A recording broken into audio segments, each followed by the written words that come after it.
앞에 지금 보시는 그림은요, 1949년 2월 10일에 제정된 이스라엘의 국장입니다. 이스라엘의 어떤 그 국가를 상징하는 상징물이 되겠죠. 중간에 있는 기물이 이 메노라라고 하는 등잔대입니다. 이 메노라 밑에는 히브리어로 읽기로는 야사르엘이라는 이스라엘을 뜻하고 있고요. 그 글이 적혀 있고 양옆의 가지는요, 유대교에서 아주 중시하고 있는 올리브 가지입니다. 메노라는 3000년 동안이나 유대교의 상징으로 여겨져 오고 있는데요. 예루살렘 성전에서도 이 등잔대가 있었고 회당이나 교육 현장에서도 전통적으로 가르쳐 왔다고 합니다. 그만큼 이 메노라는 이스라엘에서 차지하는 비중이 아주 크다고 할 수가 있습니다. 애초에 이 등잔대는 성막의 성소 안에 있었습니다. 성소 내부 모습을 잠시 보시면 입구에서 우측편에는 진설상병이 있었고 또 그 맞은편인 입구 왼쪽에는 등잔대가 있습니다. 그리고 두 기구 사이에 희장 앞에 보시면 거기에 이제 분향단이 있게 되죠. 이것이 성소 안에 있는 중요한 기물들입니다. 그럼 등잔대는 어떻게 만들고 어떻게 생겼을까요? 그림을 보시겠습니다. 오늘 읽은 31절 말씀을 보시면 너는 순금으로 등잔을 쳐 만들되 그 밑판과 줄기와 장과 꽃받침과 꽃을 한 덩이로 연결하고 라고 했습니다. 등잔대는 100% 순금으로 되어 있고요. 금을 쳐서 밑판을 만들고 줄기와 등장과 꽃을 한 덩이로 연결해서 만들었습니다. 그리고 39절에 보니까 등잔대와 이 모든 기구를 순금 한 달란트로 만들었다고 합니다. 한 달란트는요 34.2kg 정도 되는데요. 등잔대는 생각해보면 생각보다 무겁다는 것을 알 수 있죠. 그리고 32절 이하에 기록된 대로 중앙에 있는 줄기를 기준으로 해서 왼쪽 편에 3가지의 가지를 또 오른편에 가지 3개를 각각 나오게 했고 왼쪽 가지에 이 살구꽃 형상의 잔색과 또 잔 밑에 보면 꽃받침이 지금 있는 게 보이시죠? 각 가지마다 꽃이 지금 3개씩 달려 있고 오른쪽 가지도 이 왼쪽과 같은 모양으로 되어 있습니다. 등잔대 중앙에 있는 이제 줄기라고 하는데요. 이 줄기에는 꽃이 지금 4개가 달려 있죠. 그리고 각 가지를 줄기와 연결하고 있습니다. 이제 말씀으로 돌아가서 37절 말씀을 같이 한번 읽겠습니다. 시작. 등잔 7을 만들어 그 위에 두어 앞을 비추게 하며 7개의 잔 위에 등불을 두어서 어두운 성소 앞을 비추게 하였습니다. 등잔대 옆에는요 불똥을 집는 불집게와 또 불똥을 담아두는 그릇을 두었는데요. 이건 모두 순금으로 만들어져 있습니다. 그리고 마지막 40절에 기록된 대로 이 모든 것이 하나님께서 모세에게 명령하신 양식이었고 하나님께서 직접 디자인하신 것을 알 수가 있습니다. 이처럼 하나님께서 양식을 주시며 등잔대를 성소에 두게 하신 이유와 특징이 있을 것입니다. 첫 번째로 성소 안에서 등잔대가 유일한 빛이었습니다. 성소 내부를 보시면 희한하게 창문이 하나도 없습니다. 상식적으로 창문이 없는 집은 사실 실패작이라고 할 수 있겠죠.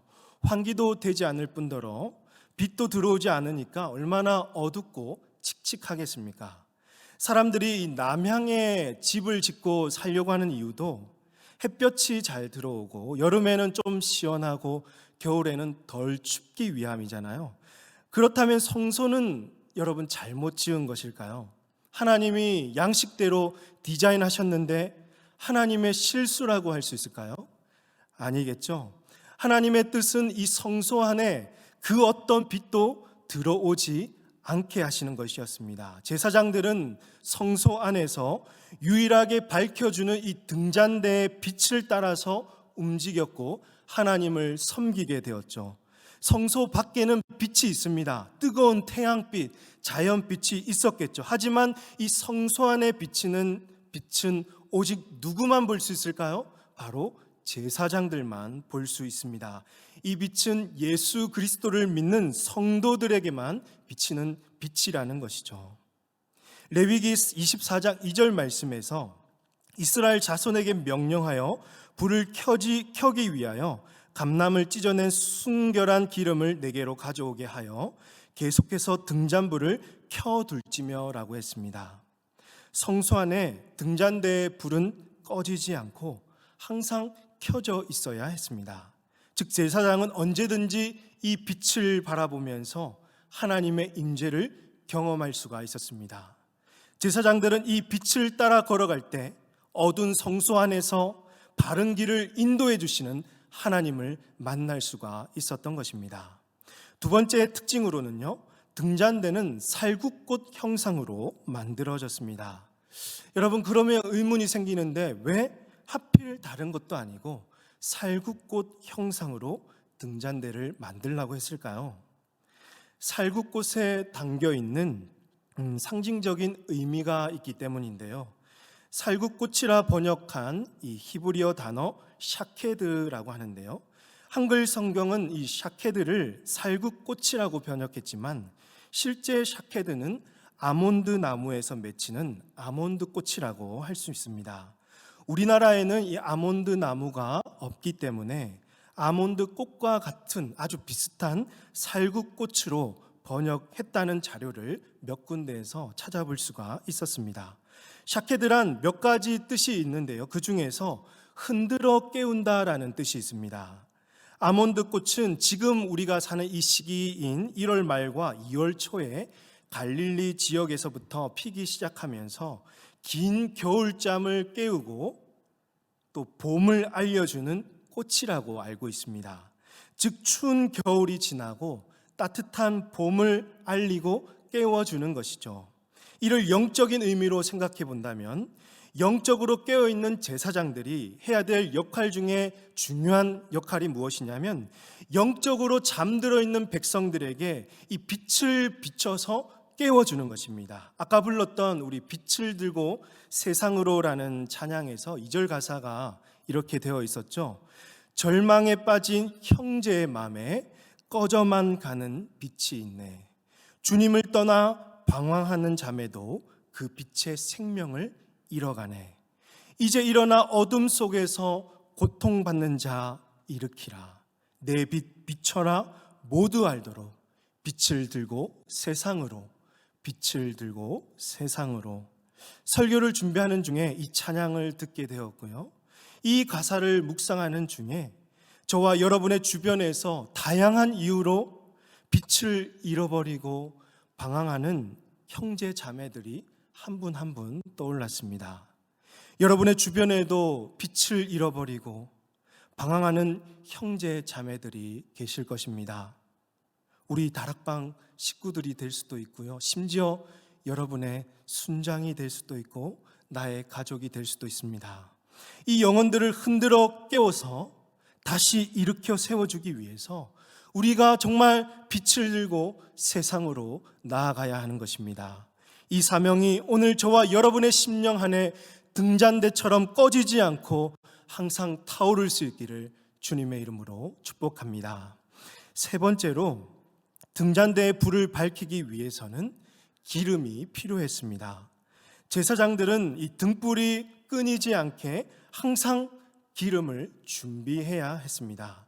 출애굽기 27장 20절에서 21절 말씀 보시면요, 너는 또 이스라엘 자손에게 명령하여 감람으로 짠 순수한 기름을 등불을 위하여 네게로 가져오게 하고 끊이지 않게 등불을 켜되 21절 같이 읽겠습니다. 시작. 아론과 그의 아들들로 회막 안 증거궤 앞 휘장 밖에서 저녁부터 아침까지 항상 여호와 앞에 그 등불을 보살피게 하라. 이는 이스라엘 자손이 대대로 지킬 규례이니라 라고 했습니다. 여기서 등잔의 불은 감람나무 열매로 짠 기름을 사용했습니다. 이 불을 항상 켜두기 위해서는 제사장들은 계속해서 아침 저녁으로 기름을 공급해야 했던 것이죠. 그 옆에 순구름으로 만든 불집게와 불똥을 담는 그릇이 있다고 했었는데요, 제사장들은 이 불똥이 기름의 그 관을 막지 않도록 불집게로 집어줘야 됐고, 그 불똥을 그릇에 담아야 했던 것이죠. 이것이 제사장들의 역할이었습니다. 그렇다면 여기서 등잔대의 기름은 무엇을 의미하고 있을까요? 스가랴서에 보시면 이 의미를 말씀해 주고 있는데요, 스가랴서 4장은 바벨론 포로에서 귀환하여서 이제 성전 재건을 앞둔 이스라엘 백성들을 향해서 하나님께서 천사를 통해서 스가랴 선지자에게 말씀하고 있는 장면이 나오는데, 스가랴가 어느 날 꿈에서 환상을 보게 됩니다. 스가랴서 4장 2절 말씀에서 그가 내게 묻되 내가 무엇을 보느냐? 내가 대답하되 내가 보니 숭금 등잔대가 있는데 그 위에는 기름 그릇이 있고 또 그 기름 그릇 위에 7 등잔이 있으며 그 기름 그릇 위에 있는 등잔을 위해서 7 관이 있고 그 등잔대 곁에 2 감람나무가 있는데 하나는 그 기름 그릇 오른쪽에 있고 하나는 그 왼쪽에 있나이다 하고, 스가랴는 지금 이 환상을 보고 난 이후에 천사에게 묻습니다. 이게 도대체 어떤 꿈이냐? 해석을 해달라고 하는 것이죠. 이때 천사가 말하기를, 4장 6절입니다. 같이 한번 읽겠습니다. 시작. 그가 내게 대답하여 이르되 여호와께서 수룹바벨에게 하신 말씀이 이러하니라. 만군의 여호와께서 말씀하시되 이는 힘으로 되지 아니하며 능력으로 되지 아니하고 오직 나의 영으로 되느니라. 아멘. 여기서 등잔대의 기름은요, 사람의 힘도 아닙니다. 능력도 아닙니다. 오직 나의 영 성령을 가리켜 주는 것이죠.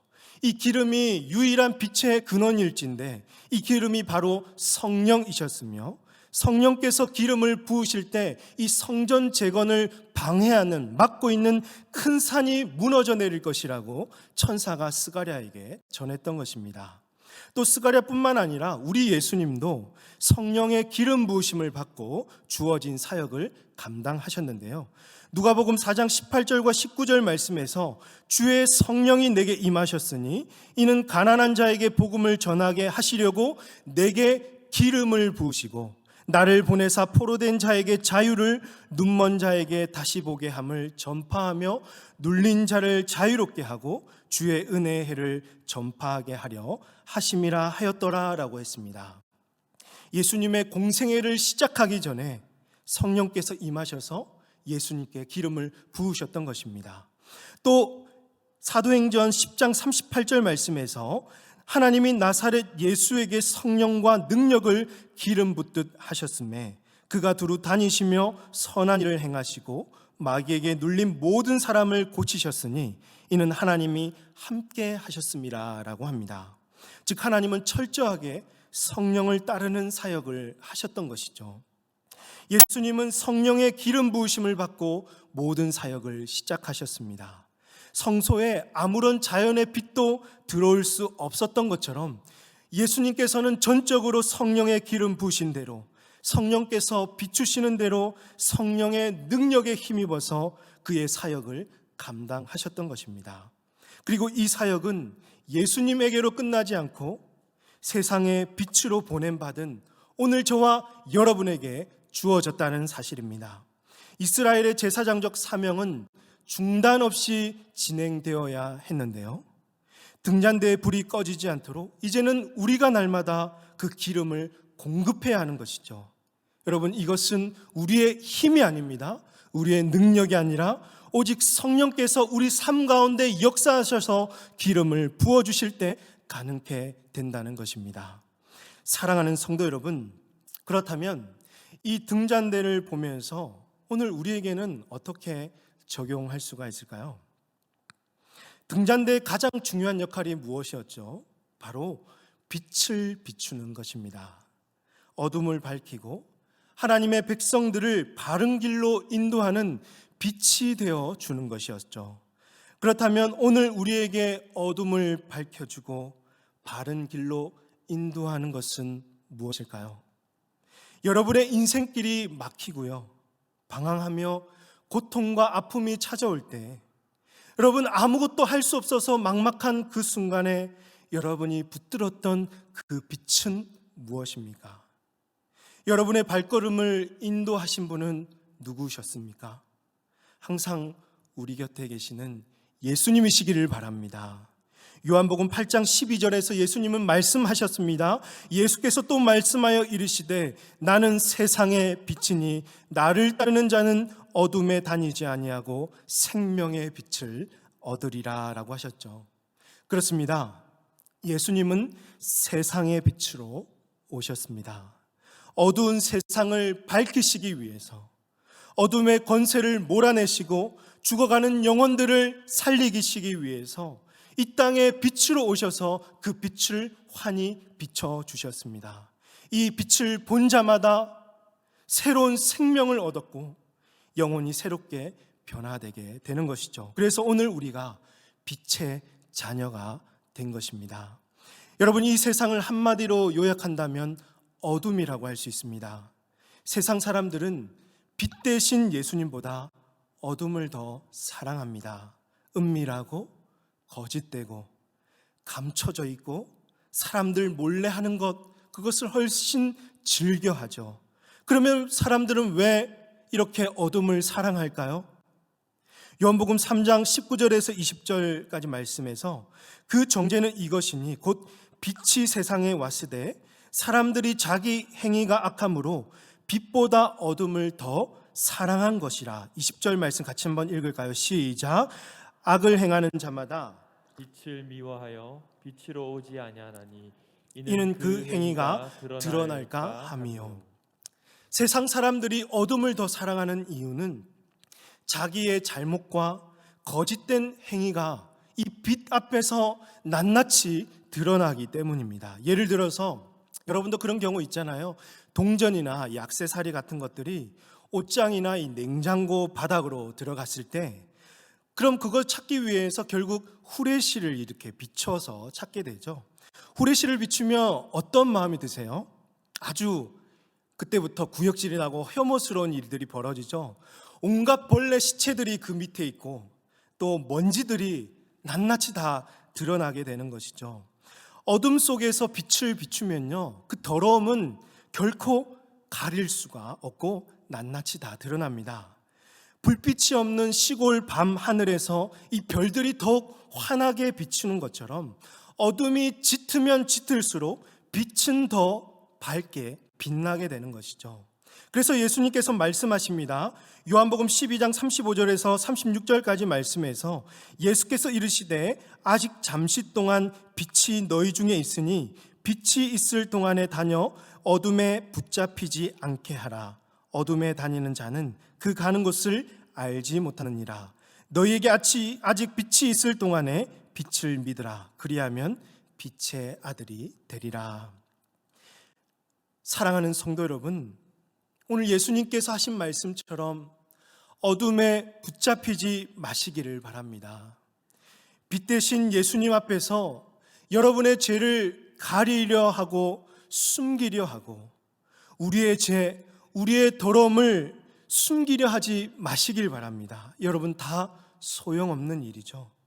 주님 앞에서는 우리의 죄, 우리의 더러움이 낱낱이 다 드러날 것입니다. 오히려 여러분, 있는 모습 그대로 우리의 모든 죄와 삶의 무거운 짐을 들고 주님께 나아가서 여러분의 삶, 여러분의 무거운 짐을 다 맡기시기를 바랍니다. 우리가 잘 부르는 찬양이 있지 않습니까? 어두움에 밝은 빛을 비춰주시고 나의 작은 신음에도 응답하시니 너는 어느 곳에 있든지 주를 향하고 주만 바라보. 우리 같이 한번 부르겠습니다. 어두움에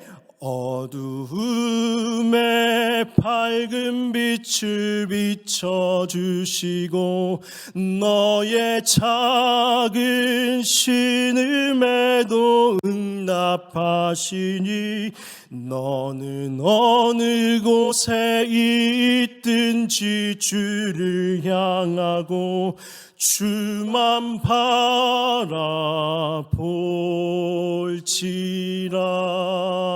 할렐루야.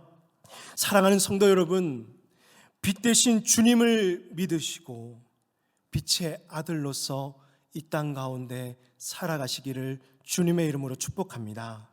여러분의 인생에서 가장 힘든 순간이 있죠.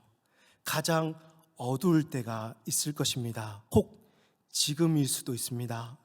그때가 여러분 빛 대신 주님이 우리 삶 가운데 가장 밝게 빛나며 선명하게 드러나는 때입니다. 어떤 상황과 형편에서도 주님을 바라보며 주님을 향해 달려가는 저와 우리 모든 성도님들 다 되시기를 주님의 이름으로 축복합니다. 이처럼 예수님은요, 참 빛으로 세상에 오셔서 각 사람에게 빛을 비추셨고 어두운 세상을 밝히셨습니다. 요한복음 9장 5절에서 예수님은 내가 세상에 있는 동안에는 세상의 빛이로라 라고 했습니다. 예수님은 이 땅에서 세상의 빛으로 주어진 사역을 다 이루시고 이제는 하늘 위로 승천하셨습니다. 사람들은 더 이상 육신으로는 예수님을 볼 수 없게 되었으니 이제 세상의 빛이 사라진 것이 아닌가, 그래서 이 땅에 어두움이 가득한 게 아니냐라고 생각하는지도 모르겠습니다. 하지만 여러분, 세상의 빛으로 오신 예수님께서 우리를 세상의 빛이 되게 하셨다라는 것입니다. 예수님은 이 땅 가운데 세상의 빛을 남겨두셨습니다. 어둠 속에 있는 사람들이 참빛 대신 예수님을 볼 수 있도록 세상 속에서 등대를 세워주셨다라는 것입니다. 고린도서 4장 6절 말씀에서 어두운데 빛이 빛이라 말씀하셨던 그 하나님께서 예수 그리스도 얼굴에 있는 하나님의 영광을 아는 빛을 우리 마음에 비추셨느니라 라고 말씀하고 있죠. 본래 어둡고 죄로 죽었던 죄인들의 마음에 빛을 비추시고 빛 대신 주님을 우리는 이제 모시고 살아가기 때문에 이제 우리는 하나님의 성전이 되었고 빛의 아들, 낮의 아들이 되었던 것이죠. 그래서 바울은 너희는 다 빛의 아들이요 낮의 아들이라, 우리가 밤이나 어둠에 속하지 아니하나니라고 말씀했던 것입니다. 오늘 우리는 더 이상 어둠에 속해 있지 않습니다. 하나님 앞에 흠없는 자녀로 이제는 세상으로 나아가서 그들 가운데 빛을 발하며 살아가야 하는 것입니다. 그렇다면 여러분, 세상에서 빛을 발하며 산다는 것이 무엇이겠습니까?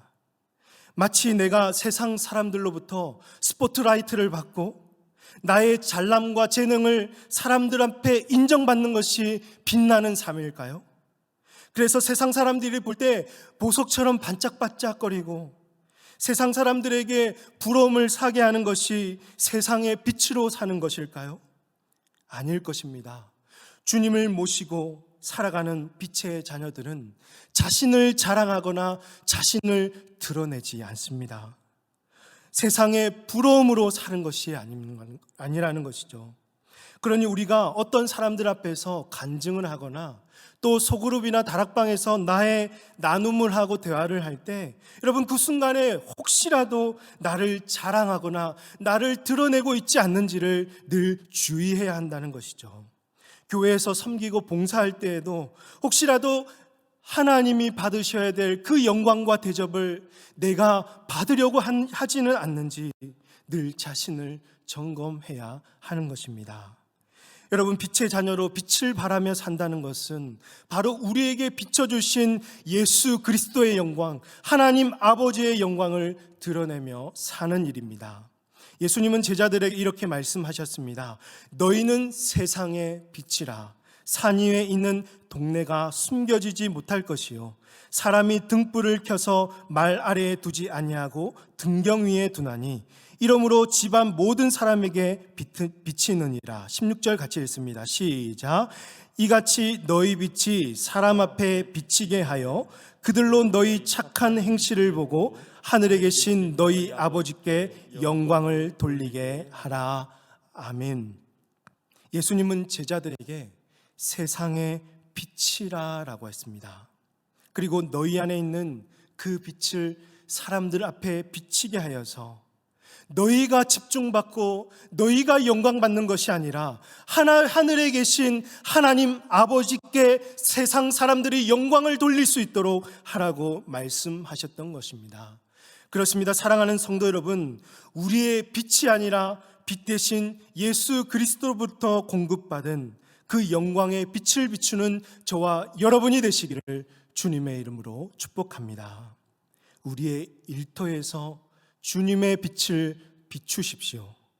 우리의 삶의 현장에서, 여러분의 가정에서 하나님의 영광을 드러내시길 바랍니다. 하나님께 영광 돌린다는 것이 무엇일까요? 뭔가 특별한 것이 있는 것이 아니라 그저 여러분의 일상 속에서 사람들과 대화할 때 그 주고받는 대화 속에서 불평과 불만만 토로하는 것이 아니라 하나님을 드러낼 수 있어야 되는 것이고요.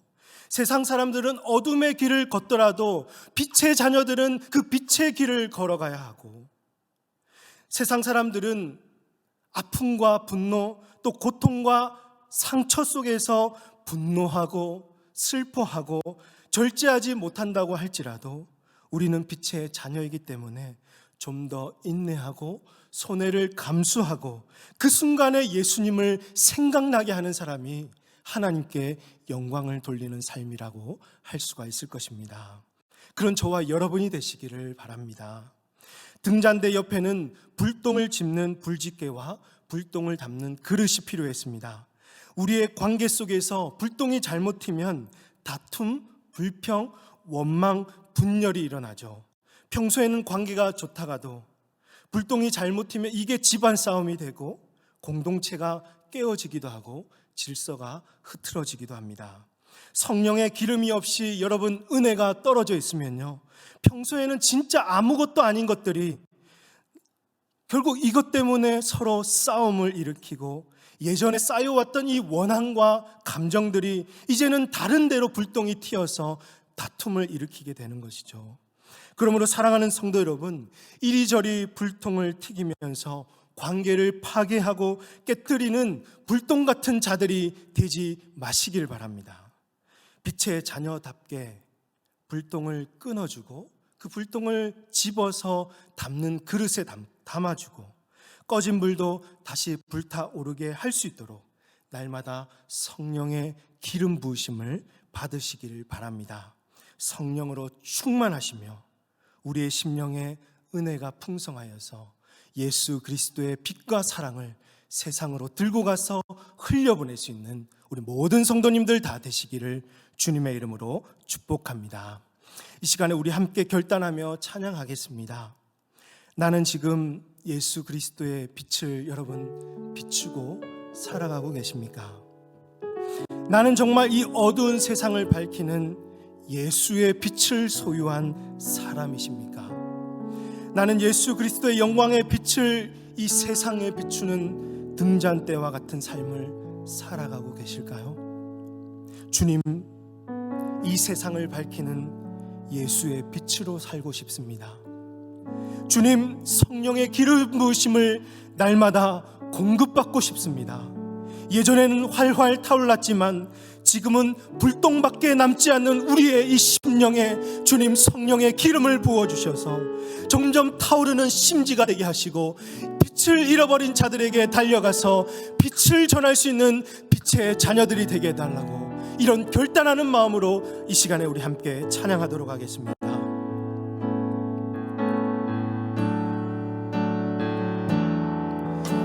예수 우리들의 밝은 빛, 은혜와 긍휼을 베푸시는 주, 의의 길을 따라가는 주의 자녀들에게 항상 밝은 빛을 비추시네.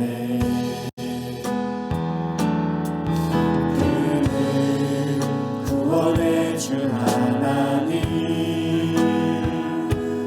공의로 세상을 다스리시네.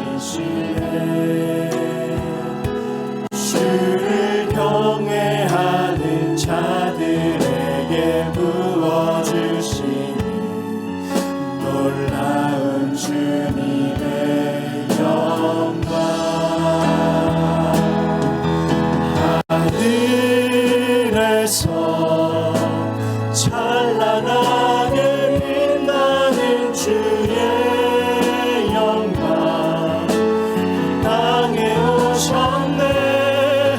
어둠을 밝히고 새 생명 주시네. 영원히 빛나는 나의 예수님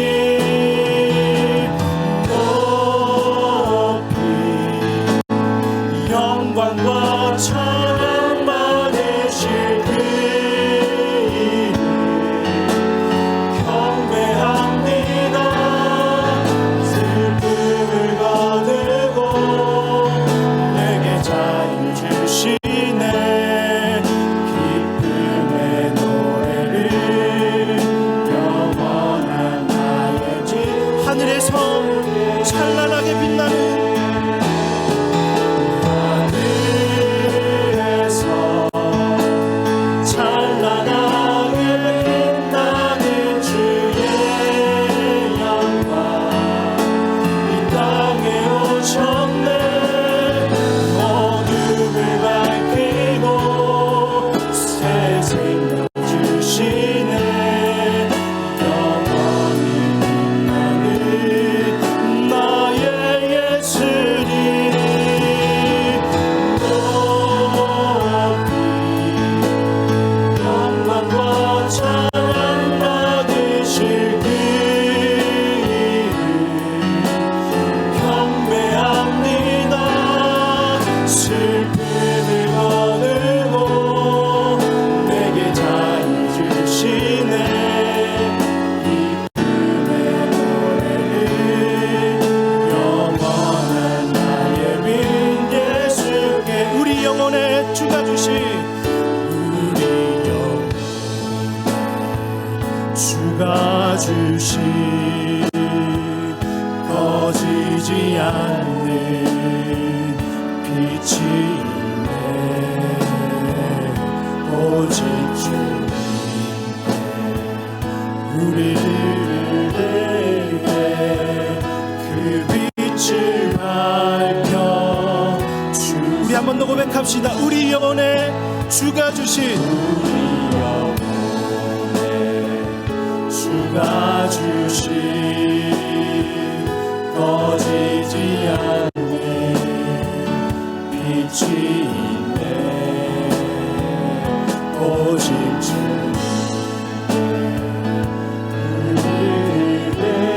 주님께 그 빛을 밝혀 주신 이제 일어나 소망이 없는 이제 일어나 소망이 없는 어두운 세상에 나아가라.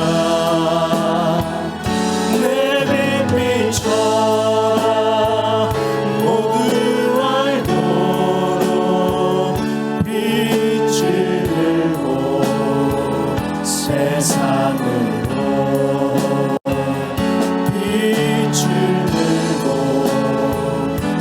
절망에 빠진 형제의 맘에 절망에 빠진 형제의 맘에 꺼져만 가는 빛을 보내 주님을 따라 나는 참회로 그 빛의 생명 잃어가네. 이제 일어나 어둠 속에서 고통받는 자 일으키라. 내 빛을 비춰라. 내 빛 비춰라. 모두 알도록 빛을 들고 세상으로 빛을 들고 세상으로 세상을 이제 일어나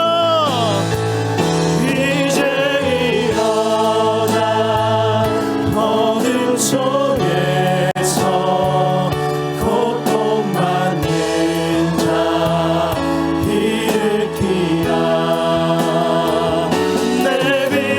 비춰라 모두 알도록 빛을 들고 세상으로 빛을 들고 세상으로. 이 시간 우리 함께 기도하겠습니다. 지금도 우리 주변에는 여전히 어둠 가운데 있는 많은 영혼들이 있습니다. 심지어 우리 형제자매도 지금은 그 빛을 잃어버리고 주님을 떠나 살고 있는 자들도 많이 있죠. 하나님, 오늘 저희들을 세상의 빛으로 부르시고 세상으로 보내셨사오니 어둠의 밝은 빛을 비추게 하시고 또 우리 안에 작은 신음 가운데서도 그 빛을 비추시는 주님을 만날 수 있는 우리 모든 영혼들 될 수 있도록 우리를 세상으로 빛으로 부르셨는데 우리를 빛내는 것이 아니라 우리를 통하여서 주님을 빛나게 하여 주시고 하나님 아버지께 영광을 돌리는 빛의 자녀들이 되게 해달라고. 기름이 없어서 어디 가서 불똥 튀는 인생들이 아니라 날마다 성령의 기름 부으심을 공급받으며 뜨겁게 살아가게 하시고 빛을 잃어가는, 그래서 그 심지가 꺼져가는 영혼들을 향해서 빛을 들고 세상으로 달려가는 우리 복된 성도들 다 되게 해달라고 이 시간 주님 외치며 한번 기도하도록 하겠습니다. 주여